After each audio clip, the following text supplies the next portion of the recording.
Fala pessoal, tudo bem? Mais um episódio do Me Ajuda-se em parceria com Flow SA. Nesses 4 episódios a gente está recebendo a Paola, superintendente do Itaú, que está nos ajudando, está ajudando você a conseguir construir uma trajetória de sucesso para brilhar nos processos seletivos. Bem-vinda de novo, Paola. Muito obrigada, é um prazer sempre. Muito bom.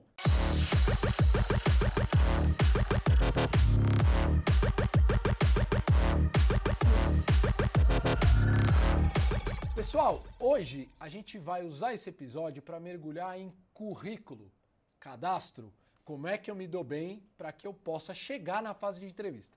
Paola, pela tua experiência, a gente estava conversando no episódio passado, são anos aí de trajetória, ajudando profissionais a chegarem lá.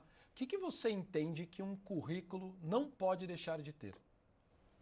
Currículo, vamos lá. É super importante essa parte de construção de currículo.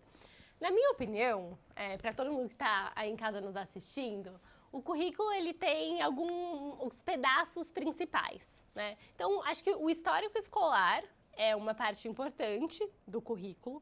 A experiência, e aí eu já vou falar um pouco dessa parte de experiência, mas também é super importante. E tem um espaço também, um terceiro bloco, que eu diria que tem espaço para cursos, certificações, né? Então, desculpa, para mim tem esses 3 grandes pedaços aqui, quando a gente fala de currículo, tá? Então, vamos lá no primeiro pedaço, você fala das informações pessoais e alguns tabus, né? O que você recomenda as pessoas colocarem e as pessoas não colocarem? Porque às vezes a pessoa quer colocar tudo, precisa colocar tudo? Legal. Na minha opinião, não precisa colocar tudo, tá? Eu acho que quando a gente fala de informações, a gente deveria colocar só as informações que são relevantes ali, né? Por exemplo? Por exemplo, acho que, obviamente, quando a gente faz um currículo, a gente vai pôr o nosso nome, acho que você precisa pôr as suas informações de contato, até para a empresa conseguir entrar em contato com você que está em casa, né? Para te chamar para uma entrevista, por exemplo, né? E acho que depois de informações ali de contato e etc., puxa, eu acho que não tem mais tanta informação que você precisa detalhar em termos de informações pessoais, tá? E aí eu acho que eu já partiria ali para as informações de histórico escolar.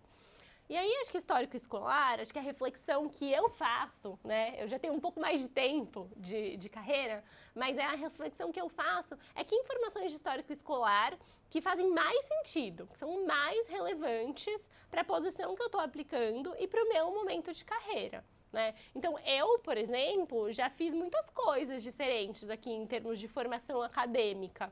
Então, eu coloco ali a minha graduação, uma pós-graduação, né? E aí eu acho que a dica que eu dou para você que está em casa é escolher ali os pontos da sua trajetória escolar que mais vão fazer sentido, né, na sua trajetória acadêmica, que mais vão fazer sentido para a posição que você está aplicando. Porque o que você está nos dizendo, então, no nível mais sênior, não faz sentido eu colocar escola. Exato. Não agrega muito. Mas para quem está começando, faz importante todo colocar. sentido, perfeitamente. Então, assim, se eu for falar especificamente para você que está aplicando para uma vaga no programa de estágio ou no programa aprendiz, por exemplo, acho que a escola faz muito sentido colocar, a graduação, se você estiver numa graduação, faz muito sentido colocar, né? E aí, quando eu for construir o meu currículo, uma pessoa que já está há mais tempo, acho que escola, puxa, não é uma coisa que eu vou focar mais na minha graduação, na minha pós-graduação. Então, acho que é exatamente isso que você falou, né? Dependendo do seu momento de carreira, acho que vale você escolher ali as informações que são mais relevantes para a pessoa que vai ler o seu currículo e fazer ali um olhar com relação à posição que você está aplicando. E vale colocar aquele curso que eu fiz na internet rápido, aquele que eu fui no final de semana? Legal. Vale colocar todos os tipos de curso ou você recomenda selecionar? Esses outros cursos, para mim, eles estão lá no terceiro bloco, né? Eu acho que a trajetória acadêmica, na minha opinião, vale colocar mais a sua escola, a sua graduação, uma pós-graduação, esses cursos mais formais.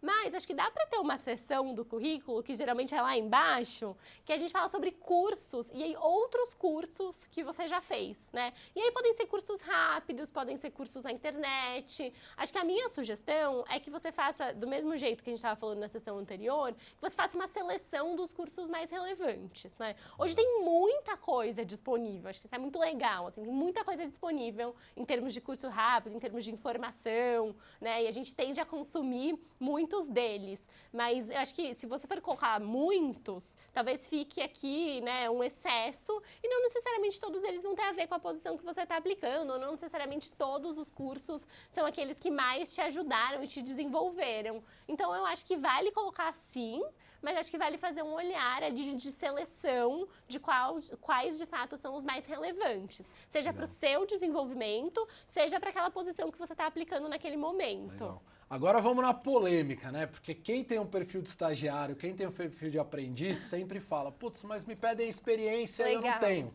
Nesse bloco de experiência, para quem é jovem, o que ele tem que valorizar?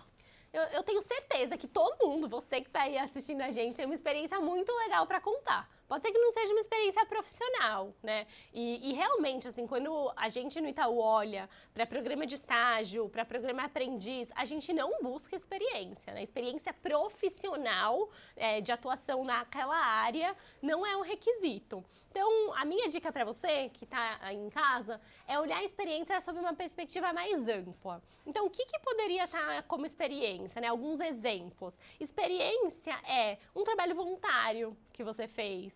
Experiência é um curso bacana que você participou, é uma participação na empresa júnior que você teve, é uma viagem legal que te ajudou a ter uma perspectiva diferente. Às vezes é até uma experiência de trabalho que você teve, mas não necessariamente ligada exatamente à posição que você está aplicando, né? Então, acho que o meu convite é para que você em casa pense na experiência, mas pense na experiência de uma forma mais ampla, porque todas essas experiências, sejam elas experiências pessoais, sejam elas experiências profissionais, eu tenho certeza que ela ajuda a desenvolver competências que vão ser importantes numa função que você venha a exercer dentro do Itaú, por exemplo. Então você está frisando um ponto que a gente sempre fala aqui, a gente bate, que é o valorizar as coisas que eu faço que não necessariamente são emprego formal, né? Exatamente, não, exatamente isso. E aí um outro ponto que você trouxe, que eu acho que é importante todo mundo frisar,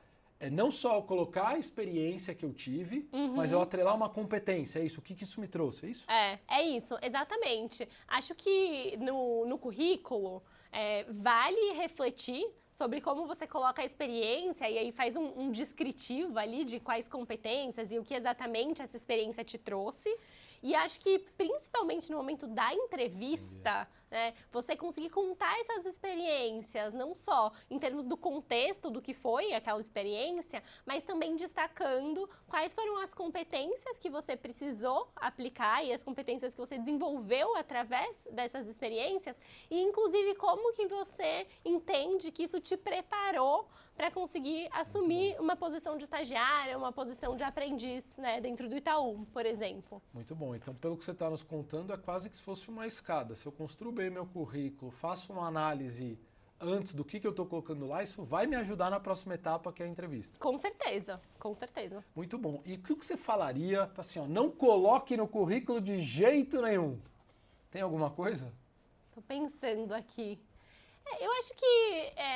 que eu acho que são questões que podem não ajudar as pessoas quando a gente pensa em currículo, né? Acho que eles podem não ajudar, é um currículo poluído, né? Então, eu diria assim, o currículo vai ser a sua porta de entrada, vai ser a primeira coisa que a empresa vai ter para olhar e para conhecer a pessoa como candidato, né? Então, muitas informações que não são relevantes, eu acho que não ajuda, porque de alguma forma tira o foco da pessoa que está lendo o currículo, né? E eu diria, nessa linha do currículo ter coisas que são relevantes, eu diria que tem informações ali que são, inclusive, informações pessoais, preferências, que eu acho que não precisa, né? Então, eu vou dar alguns exemplos, assim, puxa, questões como idade, né, detalhes sobre você, preferências pessoais, eu acho que são coisas que, puxa, não precisa, que acho que vai acabar trazendo mais informações do que o necessário no currículo, e não são questões que fazem fazem diferença ali para uma posição específica que você está aplicando. Então, assim, eu acho que tem alguns exemplos, mas acho que o ponto é fazer uma reflexão ali, de fato, de como que você vai deixar o seu currículo com os elementos essenciais para a empresa conseguir te conhecer e conhecer o seu perfil, pensando num profissional que está ali aplicando para um programa de estágio, para um programa de aprendiz ou para qualquer outra vaga. E falando de Itaú, né, que é o sonho de todo mundo trabalhar no Itaú, tem alguma coisa que o Itaú valoriza quando ele olha para um currículo?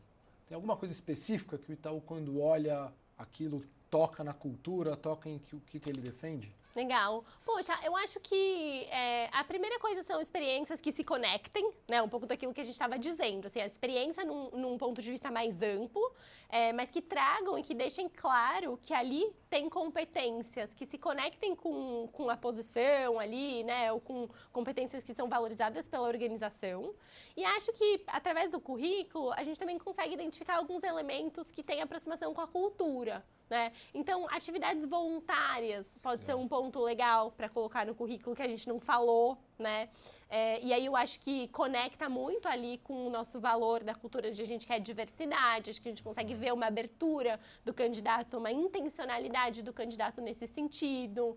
Acho que os cursos também, à medida que a gente vê, tem a ver com o interesse do candidato, acho que também conecta com o nosso valor da cultura de a gente não sabe tudo, que a gente está sempre em busca de desenvolvimento e de aprendizado, né? Então, acho que um pouco desses elementos que a gente falou, por meio deles, a gente consegue enxergar o candidato e enxergar essa conexão não só com competências que vão ser importantes para a atuação, mas também com esses elementos que são muito importantes para a gente da cultura, né? Porque acho que sempre que a gente pensa em candidatos para o Itaú, a gente está sempre pensando em duas grandes vertentes, né? Acho que a primeira, claro, as competências, né, para as posições, mas a segunda grande, também super importante, tanto quanto, é a questão do matching dos valores pessoais com os valores da própria organização, né? Então... Putz, Paulo, eu tô super empolgado já para te perguntar sobre entrevista. Acho que todo mundo Legal. tá nos vendo, quer saber o próximo papo. Mas a produção me avisou que o nosso tempo acabou por hoje. Fica de olho que próxima semana a gente tá de volta para falar com a Paola sobre entrevista, o próximo passo para você se preparar para os processos seletivos. Curtiu esse conteúdo, mas está procurando vaga? CIE.online, milhares de vagas no Brasil inteiro de estagiário e aprendiz. Próxima semana a gente está de volta. Até semana que vem.